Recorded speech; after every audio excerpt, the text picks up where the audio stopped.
कुएं का सबक वीर की कहानी। एक सूखा हुआ गांव जो चारों ओर से बंजर जमीनों से घिरा हुआ था। गांव के लोग एक पुराने पत्थर के कुएं के सामने लंबी लाइन में खड़े थे। हर चेहरे पर प्यास और थकान साफ झलक रही थी। उसी दौरान वीर सबके सामने से अकड़ता हुआ गुजरता है। उसके हाथ में पानी से भरा हुआ घड़ा होता है। वह तंज भरी मुस्कान के साथ लोगों को अनदेखा कर देता है। वीर का घर पानी के घड़ों से भरा होता है, जबकि बाकी गांव वाले खाली हाथ घूमते हैं। बच्चे सूखे खेतों के पास खेलते हैं। उनके चेहरे धूल से भरे और थकान से चूर होते हैं। एक दिन वीर सुनहरी गेहूं के खेतों में अकेला चल रहा होता है। तेज धूप उसे झुलसा रही होती है। अचानक वह किसी छिपी हुई बेल से ठोकर खाता है और एक प्राचीन पत्थर का कुआं खोज लेता है। वीर उत्सुकता से कुएं के अंधेरे में झांकता है। वह रस्सी खींचता है और हैरानी से देखता है कि एक चमकता हुआ पानी का डोल बाहर आता है। कुएं के किनारे एक पत्थर पर खुदा हुआ लिखा होता है, बांटोगे तो बहेगा, छुपाओगे तो श्राप देगा। वीर इस चेतावनी को पढ़कर हंसता है और मजाक में उड़ा देता है। वह लालच में आकर कुएं से दर्जनों बोतलें भर लेता है। फिर एक ऊंची लकड़ी की बाड़ बनाकर कुएं को छिपा देता है। उस बाड़ पर वह एक गुप्त निशान लगा देता है, पानी बिक्री के लिए। प्यासे गांव वाले पानी की भीख मांगते हैं, लेकिन वीर उन्हें घृणा से लौटा देता है। एक बूढ़ा आदमी प्यास से वीर के घर के सामने गिर जाता है। बच्चे रोते हैं और माँ ने एक घूंट पानी की गुहार लगाती है। वीर सबको नजरअंदाज करते हुए सोने के सिक्के गिनता रहता है। रात को गांव में एक रहस्यमय धुंध फैलने लगती है,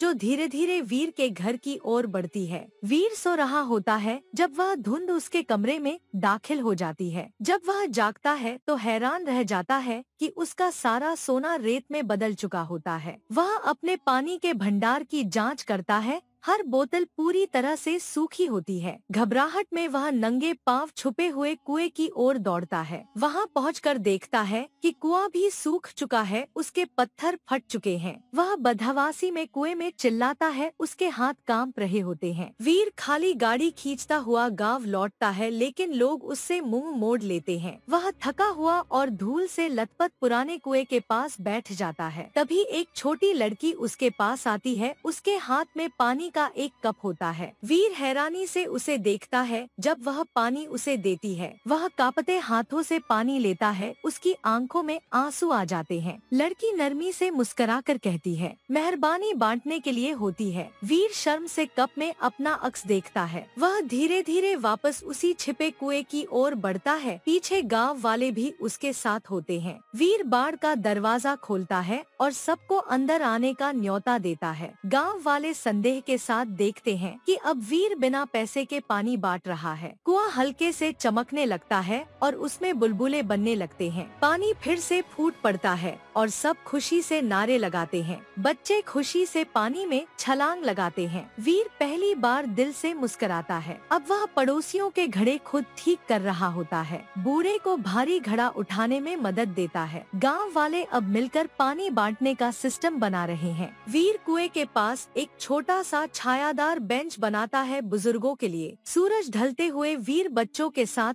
पानी बांटता नजर आता है। वह कुएं पर एक नई तख्ती लगाता है, पानी सबके लिए, हमेशा मुफ्त। लोग तालियां बजाते हैं, मुस्कुराते हैं। गांव फिर से एकजुट हो जाता है। वीर उस छोटी लड़की के पास झुककर उसका धन्यवाद करता है। कुएं की दीवार पर एक चित्र बनता है जो श्राप और प्रायश्चित की कहानी कहता है। वीर अब युवाओं को दया और उदारता का महत्व सिखाता है। गांव अब हरा भरा और खुशहाल हो गया है। पानी बह रहा है। कुएं के चारों ओर फूल और लताएं उगाई हैं। वह नरम रोशनी में चमक रहा है। वीर एक पेड़ लगाता है जो परिवर्तन का प्रतीक होता है। पंछी चहचहा रहे होते हैं, बच्चे हंस रहे होते हैं। वीर एक पानी का उत्सव मनाता है जिसमें पूरा गांव शामिल होता है। लोग खुशी से नाचते हैं, गाते हैं और पानी के प्याले हवा में उठाते हैं। कुएं का पानी सिंचाई की नहरों में बहता है जो खेतों को सींचता है। वीर एक डायरी में लिख रहा होता है कुएं के सबक। उसके चेहरे पर सुकून भरी मुस्कान होती है। पूरा गांव कुएं के चारों ओर जमा है। नीचे नरम रोशनी, ऊपर टिमटिमाते तारे।